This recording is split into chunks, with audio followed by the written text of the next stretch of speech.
2024 সালে ক্রোয়েশিয়ান কর্তৃপক্ষ বাংলাদেশিদের জন্য মোট 2400টি ওয়ার্ক পারমিট ও ভিসা ইস্যু করেছিল। তবে সেগুলোর মধ্যে 8000 জন বাংলাদেশি ক্রোয়েশিয়াতে আসেনি বা আইন অনুযায়ী কাজ করেনি। শুধুমাত্র 4400 জন ক্রোয়েশিয়াতে আসেন, কিন্তু তাদের মধ্যে বর্তমানে অর্ধেকই ক্রোয়েশিয়ায় কাজ করছেন।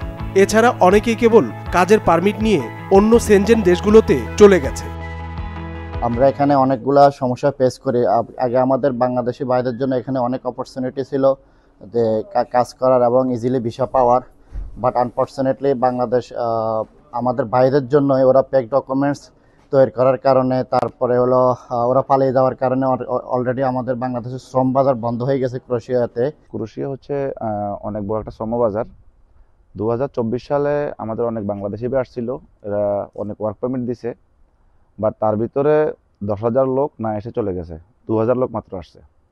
তো এই জন্য ক্রোয়েশিয়া সরকার দেখতেছে যে এয়ারপোর্টে ওদের লাকিজ আসতেছে বাট লোক আসতেছে না, জিনিসটা তারা খারাপভাবে নিছে, ইনসাল্ট ফিল করছে। এই জন্য ক্রোয়েশিয়া সরকার থেকে আনঅফিশিয়ালি বাংলাদেশকে টেম্পোরারি ব্যান করে রাখছে। এ কারণে 2025 সালের শুরু থেকে ক্রোয়েশিয়ার অভিবাসন ও অভ্যন্তরীণ মন্ত্রণালয় নতুন পারমিট ইস্যু বন্ধ বা কঠোর নিয়ন্ত্রণ আরোপ করেছে।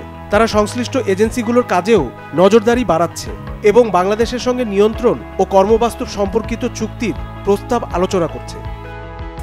ক্রোয়েশিয়া হচ্ছে ইউরোপে ইতালি, ফ্রান্স, স্পেন, পর্তুগাল, জার্মানির পরে সবচেয়ে সম্ভাবনাময় শ্রমবাজারগুলোর একটা।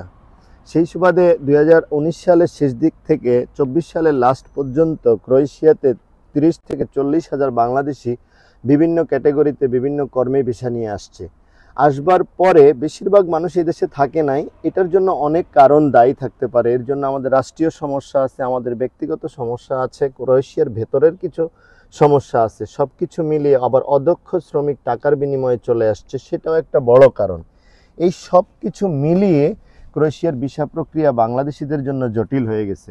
আচ্ছা মুকুল ভাই, আমি আপনার নেদারল্যান্ডে অবস্থিত Bangladesh embassy first secretary Nabila Nowshin, যেটা আপনার ক্রোয়েশিয়ার দেখভাল করে, ওর সাথে ব্যক্তিগতভাবে আমি আলাপ করে জানতে পারছি যে আমাদের কূটনৈতিকভাবে যে বাংলাদেশ পররাষ্ট্র মন্ত্রণালয় থেকে তারা একটা মিটিং করছে এবং তার ভাষ্যমতে হচ্ছে যে ক্রোয়েশিয়া অফিসিয়ালি কোনো ব্যান না বাংলাদেশিদের জন্য, কিন্তু আমরা বাস্তব চিত্রে 10টা কোম্পানির সাথে আমি ব্যক্তিগতভাবে বড় বড় কোম্পানির সাথে যোগাযোগ করে জানতে পারছি যে তারা বাংলাদেশি পাসপোর্ট দ্বারা কোনো অ্যাপ্লাই করলে ওটা অ্যাকসেপ্ট করতেছে না, মানে পুলিশ স্টেশনে।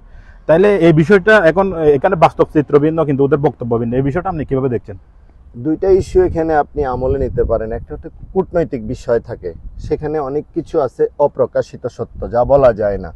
এমবাসির পক্ষ থেকে ক্রোয়েশিয়ান গভর্নমেন্টের সাথে যোগাযোগ করেছে, সেটা এক ধরনের উত্তর আসছে, সেটা হলো ফর্মাল উত্তর, ব্যান্ড না। আসলেই তো ব্যান্ড না, ওরা তো বলে দেয় নাই ওয়েবসাইটে যে Bangladeshi passport banned, cannot get the visa. But reality হচ্ছে গভর্নমেন্টকে অ্যালার্ট করা আছে বাংলাদেশি পাসপোর্টে যেন ভিসা না দেওয়া হয়। এর জন্য একটা উল্লেখযোগ্য কারণ হতে পারে, এটা অপ্রকাশিত সত্য, সেটা হচ্ছে বাংলাদেশের রাজনৈতিক অস্থিরতা। বাংলাদেশের ভিসা প্রক্রিয়া পৃথিবীর শুধুমাত্র ক্রোয়েশিয়া না, পৃথিবীর অনেক দেশের সাথে জটিল এই মুহূর্তে ভিসা পাওয়াটা। ক্রোয়েশিয়াতে নেই কোনো বাংলাদেশের দূতাবাস। এর ফলে দেশটিতে থাকা হাজারো বাংলাদেশি প্রতিনিয়ত ভোগান্তির শিকার হচ্ছে।